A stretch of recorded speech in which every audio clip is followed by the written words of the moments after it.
দিচ্ছিল। মাথাটা খারাপ হয়ে গেছে। তারা ঠিক সেটাই করছিল যা করা দরকার ছিল। এই প্রতিযোগিতায় টিকে থাকতে আমি সিরিয়াসলি বলছি, এই ভিডিওটা ওরা যতদিন চায় ততদিন চলতে পারে।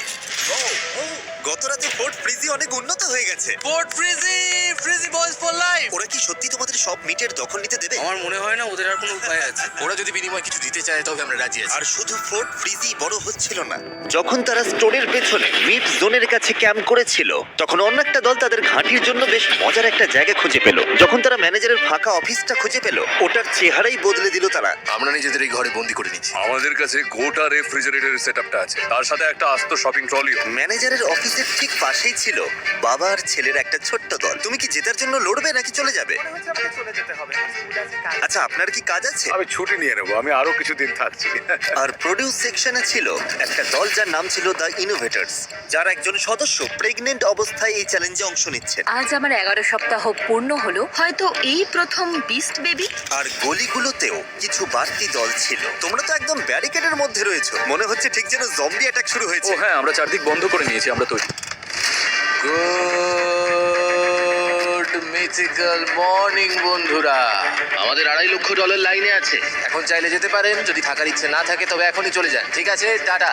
হ্যাঁ বস, আমি এখানে চিরকাল থাকতে রাজি। তৃতীয় দিনের সকালে মানুষ এই স্টোরে ঘুমানোর বিভিন্ন অদ্ভুত সব উপায় বের করতে শুরু করলো। বা ওরা এখানে দুটো চমৎকার বিছানা বানিয়ে নিয়েছে, বুদ্ধি আছে তো। আরে তুমি তো দেখছি তাকের উপর ঘুমাচ্ছ। হ্যাঁ, এটাই আমার পুরোপুরি বিছানা। এটাই এখন নতুন ঘুমানোর ব্যবস্থা। পেছনের এই সেটআপটা সত্যিই দারুণ। এই জিনিসটা ন্যাপকিন দিয়ে ভরা। এটা সুন্দর নরম একটা বালিশ। ওদিকের বাচ্চাগুলো কি বিছানা শেয়ার করছে না? ওরা তোমাকে চেয়ারে ঘুমোতে বলছে। কিন্তু কিছু মানুষ এখানে আর একটা রাতও কাটাতে পারছিল না। Bye bye. ভীষণ ঠান্ডা দিন, একদম ঘুমোতে পারি। মানুষ বুঝতে শুরু করলো যে যদি সত্যি এই স্টোরে টিকে থাকতে হয় তবে অ্যাক্টিভ থাকাটা খুবই জরুরি। ওয়ার্কআউট শুরু করার জন্য রেডি? আস্ত একটা ওয়ার্কআউট স্টেশন। এটা আমাদের বেঞ্চ। এখানে আমরা বেঞ্চ প্রেস করি। ঠিক আছে, একটু দেখো তো নোলান। বাহ, এটা তো দেখছি বেশ ভালো কাজ করছে। এরা অ্যাক্টিভ থাকতে চারপাশের জায়গা আর জিনিসপত্রগুলোকে ঠিক মতো ব্যবহার করছে। টাকা জিততে পারি বা না পারি, বডি বানিয়ে ফিরবই। আর যদি এখানে ওয়ার্কআউট করতে হয় তবে স্নান তো করতেই হবে। এখানে শাওয়ার বানানো হয়েছে নাকি? হ্যাঁ, ঠিক এই দরজার পেছনেই। ও, হ্যাঁ, এই দেখুন, এটা তো বেশ এইভাবে করা। গরম। আমরা এখানে এই পাইপটা ঝুলিয়ে দিই, তো এটাই আমাদের শাওয়ার। এই যে দেখুন। তারপর ওইভাবে ওটা ঝুলিয়ে রাখো। ওয়াও, 4 দিন হয়ে গেছে আর যেহেতু শেষ মানুষটির ফোনও বন্ধ, তার পরিবারের লোকজন দেখা করতে চলে এসেছে। বাড়ির মানুষরা দোকানের সামনে এসে কাঁচের ওপাশ থেকে প্রিয়জনকে হাত নেড়ে দেখছে। তোমার বয়ফ্রেন্ড ভেতরে আছে, তুমি কতবার তাকে দেখতে আসো? একদিন পর একদিন পর পর স্রেফ জানলার কি আর ওপাশ থেকে করা দেখে যাবে? যাও। কিন্তু কেউ কেউ বলেনি যে তারা এখানে ঠিক কি করতে এসেছে। আমি সতর্কতা কমাবো না আর ঘাঁটি ছেড়ে কোথাও যাব না। হয়তো আমি একটু বেশি বাড়াবাড়ি করছি, কিন্তু যখন $2.5 লক্ষ ব্যাপার, যতটা সম্ভব আমি সাবধান থাকবো। মাত্র 4 দিন হলো, অথচ অর্ধেকের বেশি প্রতিযোগী বাদ হয়ে গেছে। যদি টাকা জিতি রোজ রাতে এভাবেই ঘুমোবো। কিন্তু একজনই মাত্র এই কম্পিটিশনটা জিততে পারবে। তাই পঞ্চম রাতে জেভিয়ান ঠিক করলো সে চুপি চুপি ড্রিম টিমের দুর্গে ঢুকবে আর সেখানে গিয়ে একজনের বিছানা হিসেবে ব্যবহৃত পুল ফ্লোটি ফুটো করে দেবে। ওটা তক্ষুনি তাদের নজরে এলো। ও না, কিছু মানুষ এখানে এসেছে যারা ভাবছে